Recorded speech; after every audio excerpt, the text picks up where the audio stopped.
Hello everyone. तो आज हम जो है वो introduction to object oriented programming concept यानी ये आपका फर्स्ट चैप्टर है। इसको हम क्विक रिवीजन इसका करेंगे कि इसके अंदर आपको क्या दिया हुआ है। सबसे पहले तो जो है वो इंट्रोडक्शन दिया हुआ है। इंट्रोडक्शन में आपको क्या बताया है कि कंप्यूटर की जो लैंग्वेज है ना, this is computer is an electronic device. ये आपको पता है बहुत अच्छी तरीके से। अब इस इलेक्ट्रॉनिक डिवाइस से अगर आपको बात करना है, राइट, अगर आपको इस इलेक्ट्रॉनिक डिवाइस से अगर काम करना है, जैसे कि अगर आपको कोई चाइनीज़ मिल जाए और अगर आप उससे बात करना चाहो तो आप उससे कैसे बात कर सकते हो, तो आपको चाइनीज़ लैंग्वेज आना चाहिए, राइट। तो ऐसे ही कंप्यूटर से अगर आपको बात करना है तो आपको कंप्यूटर लैंग्वेज आना चाहिए। Getting it. तो ऐसे ही कंप्यूटर की जो है वो लैंग्वेज होती है। कंप्यूटर से कोई काम कराना है आपको तो उसकी जो है वो कंप्यूटर लैंग्वेज होती है। अब कंप्यूटर लैंग्वेज जो है वो उसकी दो कैटेगरी है, एक है लो लेवल लैंग्वेज और एक है हाई लेवल लैंग्वेज। अब लो लेवल लैंग्वेज में जो है वो आपको क्या होता है, it is a type of computer language in which the computer recognise the instruction. इसमें जो है वो इंस्ट्रक्शन दिया जाता है जिससे वो जो है वो क्या करता है, उसको बाइट वगैरह में कन्वर्ट करता है और उसके बाद जो है वो जो भी आपने इंस्ट्रक्शन दिया है वो उसको जो है वो काम करता है, राइट। अब लो लेवल लैंग्वेज की भी दो कैटेगरी है, एक है मशीन लैंग्वेज और दूसरा है असेंबली लैंग्वेज। मशीन लैंग्वेज में आपको क्या बताया गया है कि इसमें जो है वो ये थोड़ा सा मशीन लैंग्वेज में जो है वो क्या होता है कि आपके जो भी आप लिखोगे, है ना, जो ये कंप्यूटर की लैंग्वेज है और इसमें जो आप इंस्ट्रक्शन लिखोगे वो जो है वो बाइनरी इसमें होंगे, 1010 के फॉर्म में होंगे, ठीक है। That is called as machine language. अब ये जो मशीन लैंग्वेज है ये थोड़ी सी हार्ड होती है। हार्ड क्यों होती है? क्योंकि ये जो है वो इसमें जो हमको मशीन की लैंग्वेज से यूज़ करना पड़ता है। Getting it. तो ये इसको लर्न करना, इसको यूज़ करना ये हार्ड होता है, ठीक है। तो अब इसके जो है वो आप ये देखो limitations of machine. Limitations of machine अगर आप देखोगे तो क्या है कि the users needs to remember all the instruction. अपने को जितने भी इंस्ट्रक्शन है मशीन की लैंग्वेज के वो अपने को लर्न करना पड़ेगा, ठीक है। ऐसे ही इसमें जो एरर है, करेक्शन है, ये सब भी जो है वो क्या है, डिफ़िकल्ट है। और ये जो है वो मशीन के ऊपर डिपेंड होती है। ये it is a machine dependent language. इसको अपन बोलेंगे मशीन डिपेंडेंट लैंग्वेज है, ठीक है। उसके बाद आता है असेंबली लैंग्वेज। असेंबली लैंग्वेज में हम क्या करते हैं, ये जो लैंग्वेज होती है इसमें जो है लो जो अपना मशीन लैंग्वेज है उससे थोड़ी सी ये जो है वो ऊपर होती है। क्यों ऊपर होती है? क्योंकि इसमें जो है निमोनिक्स जो है वो यूज़ किए जाते हैं। अब निमोनिक्स का मतलब क्या होता है कि इसमें जो है कुछ ऑपरेशंस, कुछ इसके जो है वो नाम दे दिए गए हैं, ठीक है। जैसे कि अगर आप यहाँ पे देखोगे LDA, इसका मतलब होता है enter the value in A। इसको हम क्या करेंगे, इसको ऑपरेशन क्या है, 3B इसका नाम दिया है। इसको निमोनिक्स क्या दिया हुआ है, इसका LDA दिया हुआ है। समझ में आ रहा है? तो यहाँ पे अपन यूज़ क्या कर रहे हैं, निमोनिक्स यूज़ कर रहे हैं। यानी उस लैंग्वेज के कुछ जो पार्ट है वो क्या बोल सकते हैं अपन इसको, हाँ, टोकन्स के हिसाब से हम जो है वो यूज़ कर रहे हैं ताकि वो और इजी हो जाए। इसी मशीन लैंग्वेज को और इजी बना दिया गया तो वो हो गई असेंबली लैंग्वेज, ठीक है। तो एडवांटेजेस ऑफ हम इस लैंग्वेज में, असेंबली लैंग्वेज में जो है हम निमोनिक्स यूज़ करते हैं, यानी कि हम शॉर्टकट्स यूज़ करते हैं जिसकी वजह से ये और इजी हो जाता है। तो इसके एडवांटेजेस क्या है? एडवांटेजेस ऑफ असेंबली लैंग्वेज क्या है कि ये बहुत इजी हो जाता है as compare to machine language. Machine language में जो है वो हमें उसकी लैंग्वेज पूरी सीखना पड़ेगी, उसकी एक एक चीज़ें याद रखना पड़ेगी। इसमें क्या हो रहा है कि शॉर्टकट्स मिल जा रहे हैं तुमको, तो ये और उससे ईजी हो जा रहा है। फिर इसमें एरर डिटेक्शन, करेक्शन, ये सब जो है वो as compare to machine language ये क्या हो जा रहा है, ये ईजी हो जा रहा है, ठीक है। और उसके बाद जो है वो the code can easily be modified. इस कोड को आप ईजिली क्या कर सकते हो, मॉडिफाइड कर सकते हो। फिर इसके लिमिटेशन ऑफ असेंबली लैंग्वेज है, it is also machine dependent language. ये अभी भी क्या है, मशीन डिपेंडेंट लैंग्वेज ही है, ये उसके लिमिटेशंस है। और यूज़र्स को जो है वो ये शॉर्टकट्स जो है वो याद रखने पड़ेंगे। Getting it. The translator is required to convert the instruction into the machine code. Translator को जो है वो इंस्ट्रक्शन जो है वो देने पड़ेंगे मशीन कोड में कन्वर्ट करने के लिए। यानी एक ट्रांसलेटर लगेगा जो इस बात को मशीन को समझाने के लिए जो है वो एक कोड उसको मतलब कन्वर्ट करके देगा। समझ में आ रहा है? तो इसको हम क्या बोलेंगे, इसके लिए ये अभी भी ये क्या है, ये लिमिटेशंस है असेंबली लैंग्वेज का, कि ये अभी भी डिपेंडेंट है, अभी भी ये इसको ऑल निमोनिक्स अपने को याद रखना पड़ेगा। और दूसरा जो है वो कन्वर्ट कर रहा है इंस्ट्रक्शन को मशीन लैंग्वेज में, ट्रांसलेटर लग रहा है अपने को मशीन लैंग्वेज में कन्वर्ट करने के लिए, ऐसी बात है। तो अब नेक्स्ट अपना आता है हाई लेवल लैंग्वेज। मतलब देखो ये जो लैंग्वेज थी अपनी, कौन सी, लो लेवल लैंग्वेज, अब इसमें काम करने के बाद लोगों को क्या पता चला कि ये अभी भी हार्ड ही है, ईजी नहीं हुई है। तो अब उसके बाद क्या बना, उसके बाद बना जो है वो हाई लेवल लैंग्वेज। अब ये जो हाई लेवल लैंग्वेज है इसके अंदर आपको क्या मिल गया फिर भाई, कि अब तुम्हें ये सब जो इसके जो लिमिटेशंस थे, इस लिमिटेशंस को यहाँ पे निकाला गया। अब कैसे निकाला गया कि ये लैंग्वेज तुम जो है वो इंग्लिश में, इंग्लिश फ्रेजेस, सेंटेंसेस, ये सब जो है वो यूज़ करके तुम लिख सकते हो, अपनी नेटिव लैंग्वेज में तुम जो है इसको जो है वो प्रोग्रामिंग कर सकते हो, ठीक है। जैसे कि जावा है, C++ है, पाइथन है, ये सब जो है वो क्या है, हाई लेवल लैंग्वेज है। अब ये हाई लेवल लैंग्वेज में ये क्या होगा, ये मशीन डिपेंडेंट था, अब ये क्या हो जाएगा, मशीन इंडिपेंडेंट हो जाएगा। इसके जो इंस्ट्रक्शंस रहेंगे वो आप इंग्लिश के फ्रेजेस में यूज़ कर सकते हो। ये जो है वो इजी टू अंडरस्टैंड रहेगा, इजी टू रिमेंबर रहेगा, आप आसानी से उसको याद कर रख सकते हो क्योंकि ये आपकी नेटिव लैंग्वेज में रहेगा, है ना। And the error detection, correction, ये सब भी क्या हो गया, अब इसमें ईजी हो गया।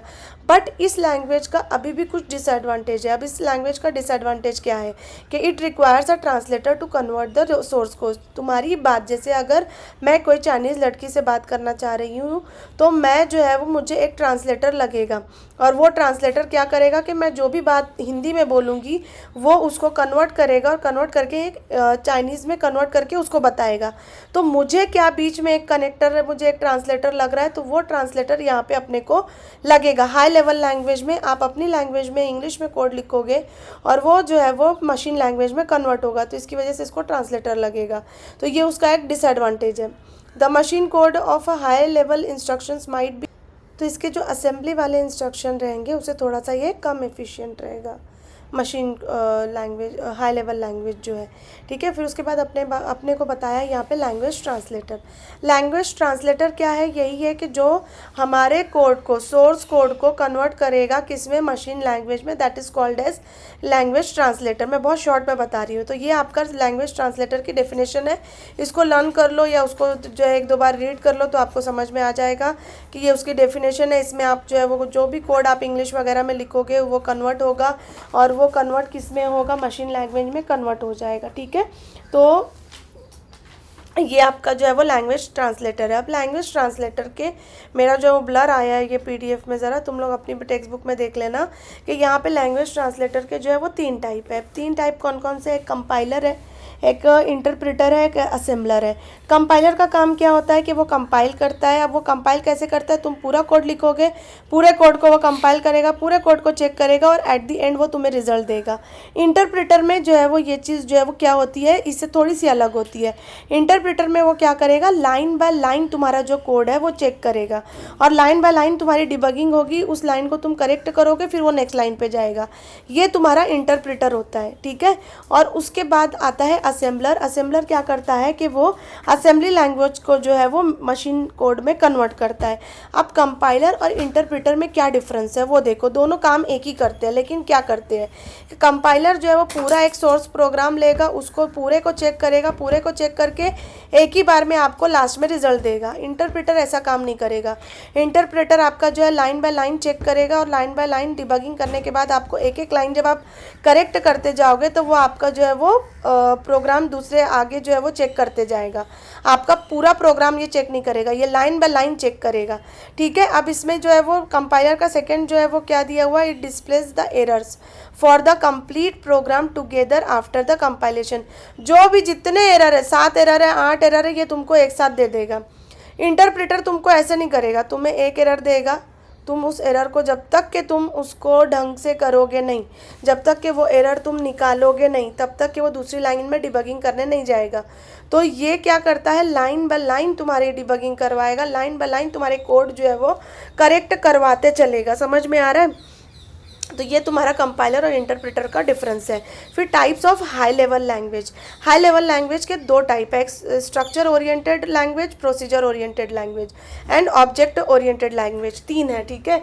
तो अब स्ट्रक्चर ओरिएंटेड लैंग्वेज में क्या रहेगा कि ये जो है वो structure oriented language uses a modular approach to improve the clarity, quality and development time of the programming. इसके अंदर जो है वो स्ट्रक्चर रहेगा, सिलेक्टिव कंट्रोल फ्लो रहेगा, स्ट्रक्चर ऑफ लूपिंग इसके अंदर जो है वो जैसे पास्कल वगैरह जो है इसके अंदर इस टाइप की प्रोग्रामिंग होगी, ठीक है। प्रोसीजर ओरिएंटेड प्रोग्रामिंग में क्या होगा, आपका एक मेन प्रोग्राम होगा, उसमें डिफरेंट फंक्शंस होंगे और डेटा जो है वो आपका जो है वो ग्लोबल डेटा होगा जो इधर से उधर फ्लो होगा।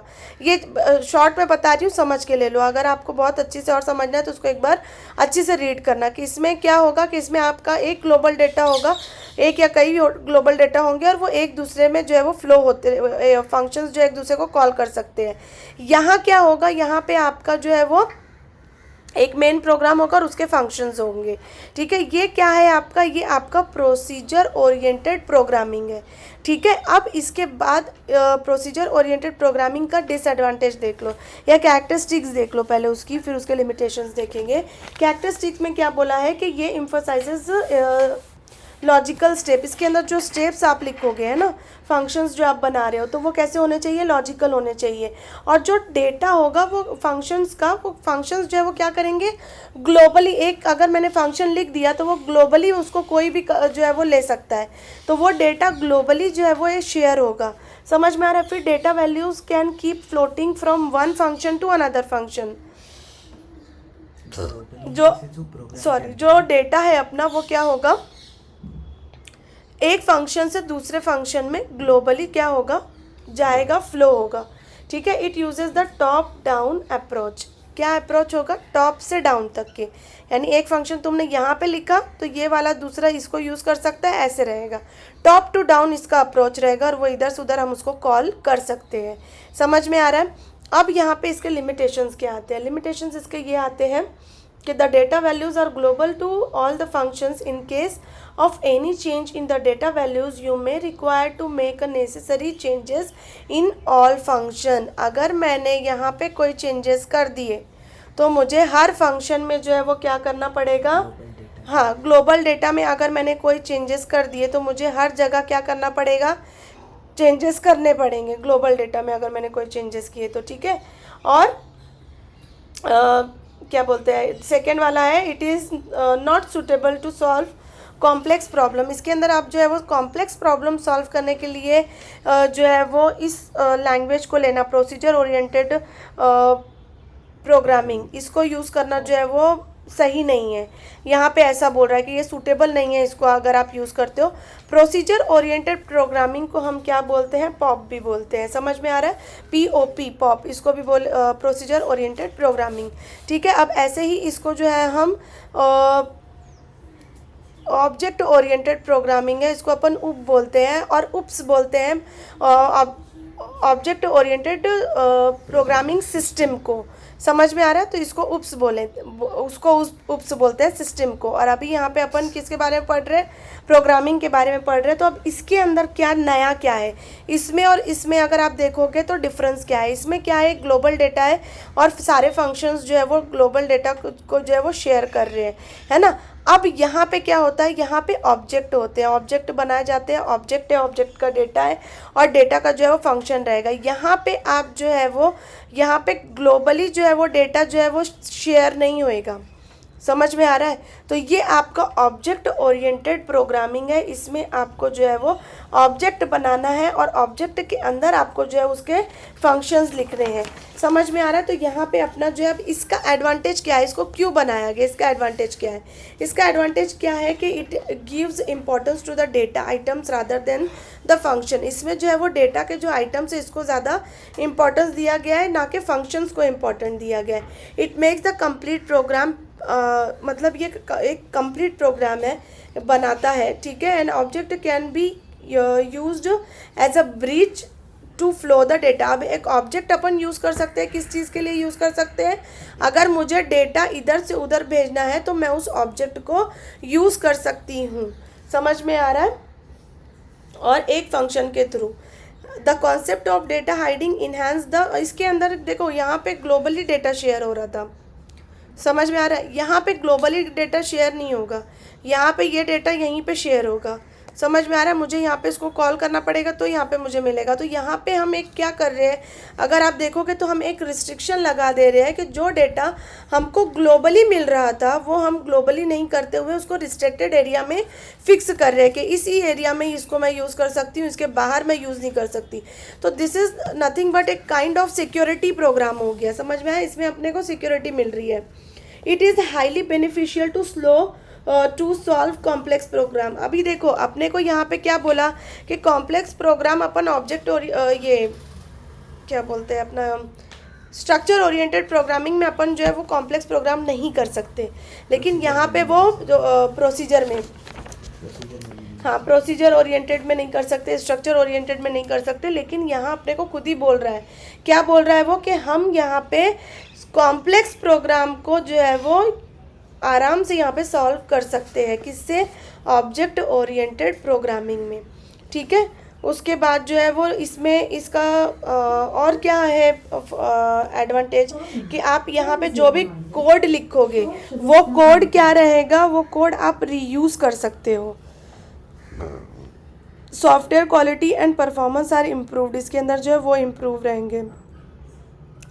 Data abstraction makes the software easier to handle and software for complex task can easily be developed.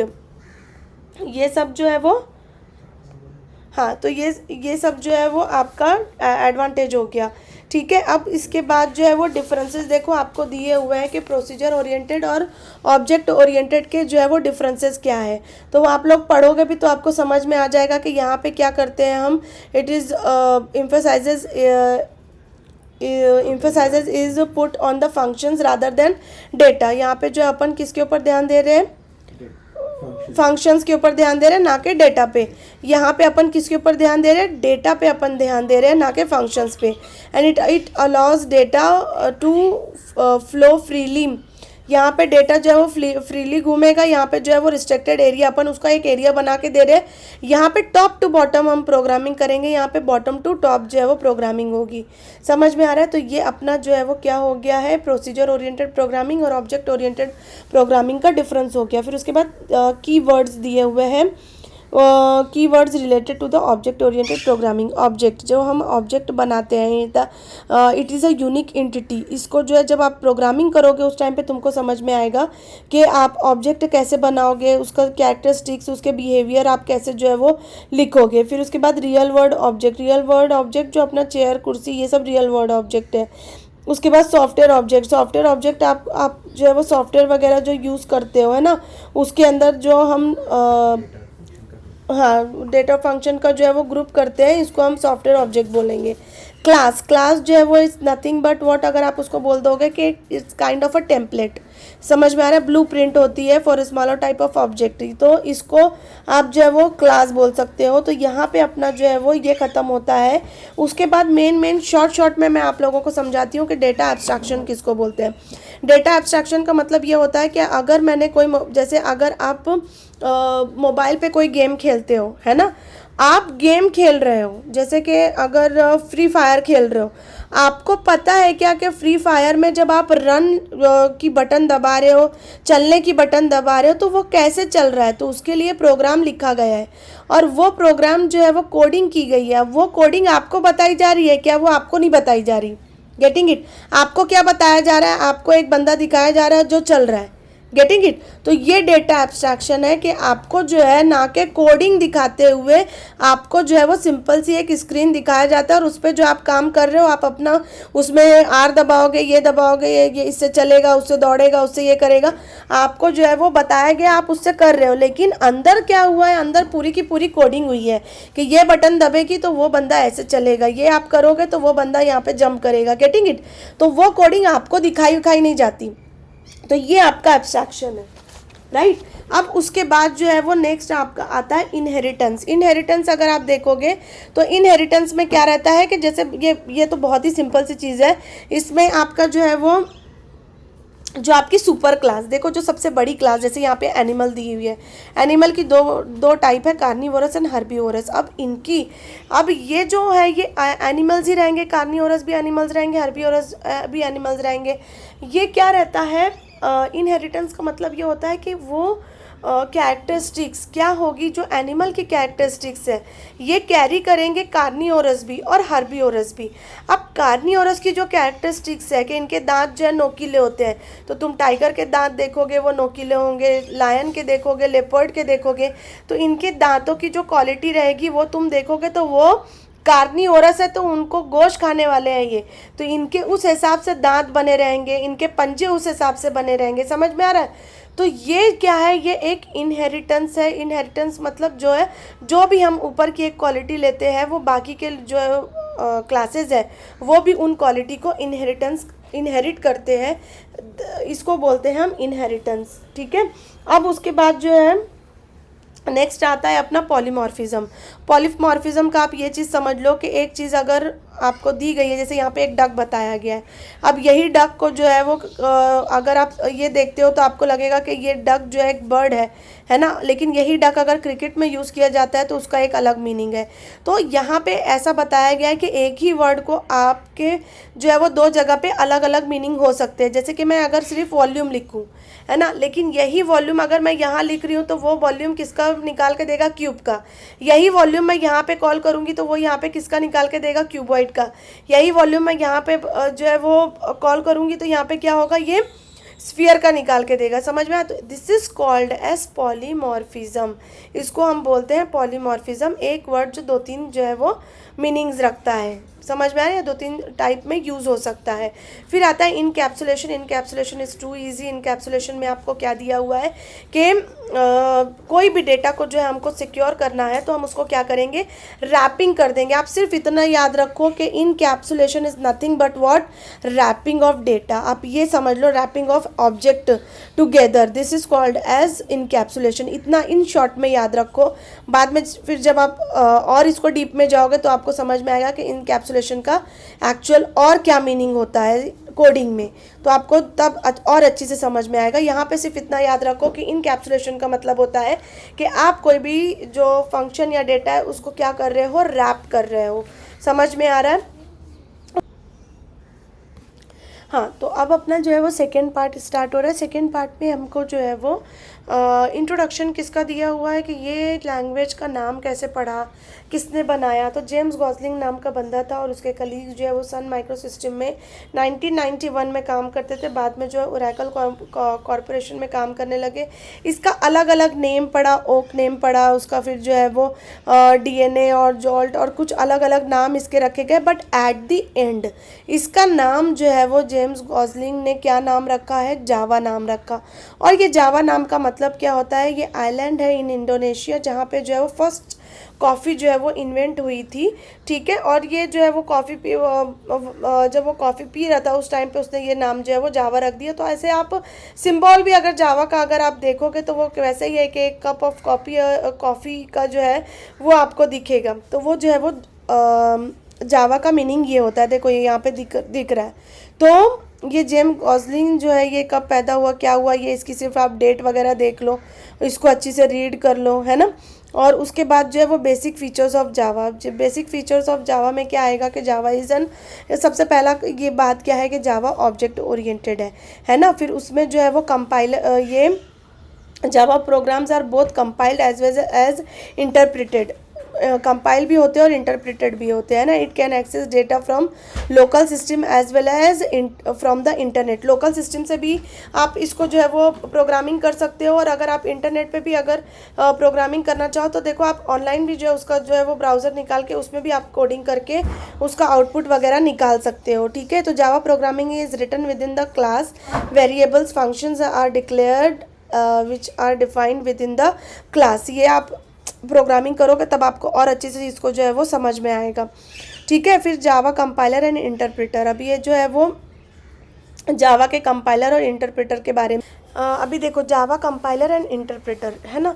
इसके अंदर क्या बोला है कि ये फिगर से आप लोग समझ लो शॉर्ट में कि जो जावा का आप सोर्स कोड लिखोगे, ठीक है, वो क्या होगा, कंपाइल होकर बाइट कोड में कन्वर्ट होगा और इंटरप्रेटर क्या करेगा कि उसको विंडोज़ 8 यूनिक्स आपका पास जो भी है वहाँ पे जो है वो शो करेगा। तो ये जो है वो आपका क्या है, जावा कंपाइलर एंड इंटरप्रेटर है।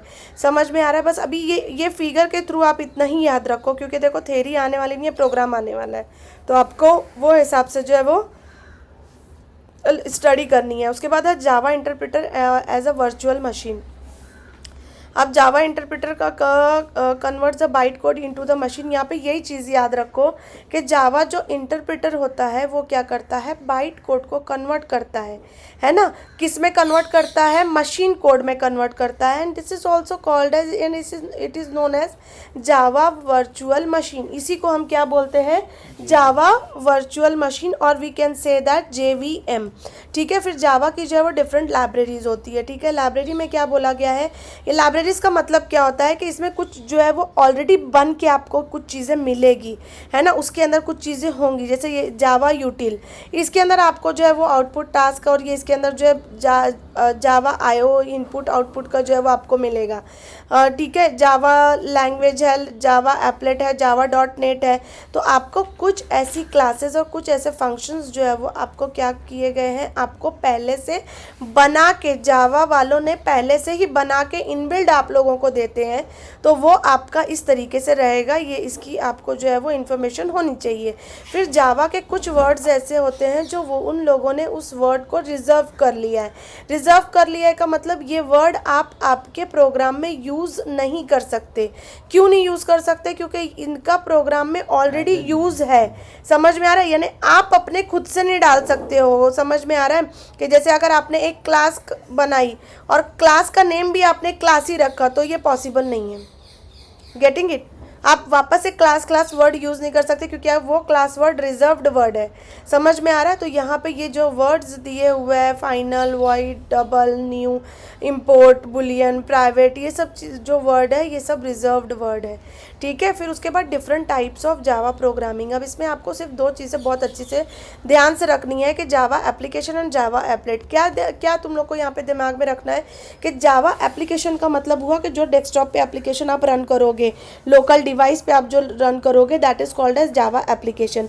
जावा एप्लेट का मतलब क्या हुआ, अगर आप यही चीज़ को ब्राउज़र पे करते हो और ब्राउज़र पे रन करते हो, इसको हम बोलेंगे जावा एप्लेट। ठीक है, फिर basic structure of Java programming, इसमें आपको ये सब चीज़ें जो है वो याद रखनी है। यहाँ पे जब ये प्रोग्रामिंग अभी आगे जो है वो हम बताएंगे, तब आपको और अच्छे से समझ में आएगा कि आपको क्या क्या चीज़ें याद रखनी है। ठीक है, अभी जो है वो कमेंट्स आपको जो जब कमेंट्स लिखना है कि आप कोई चीज़ जो है वो यहाँ पे लिखना चाह रहे हो, तो वो आप क्या करोगे, वो आप ब्रैकेट में कॉमा लगा के ब्रैकेट में लिखोगे। फिर उसके बाद declaration of a class, declaration of main function, यहाँ पे पब्लिक, स्टैटिक, ये सब जो है वो आपको जब हम प्रोग्राम लिखेंगे, पहले मैं आपको बताऊँगी कि ये जो ब्लूजे है आप कैसे उसको ओपन करोगे। ओपन करने के बाद आप उसको उसमें क्लास कैसे बनाओगे, उसमें आप फंक्शन कैसे बनाओगे, कैसे प्रोग्राम कैसे लिखोगे, वो जब आपको बताएंगे तब आपको ये सब चीज़ें और अच्छे से एक्सप्लेन की जाएगी। ठीक है, तो यहाँ पे मैं मेरा वीडियो एंड करती हूँ, और नेक्स्ट चैप्टर हम करेंगे, और आपका प्रोग्राम के लिए एक अलग जो है वो क्या बोलते हैं हम लोग वीडियो बनाएंगे और डालेंगे। ओके, चलो बाय।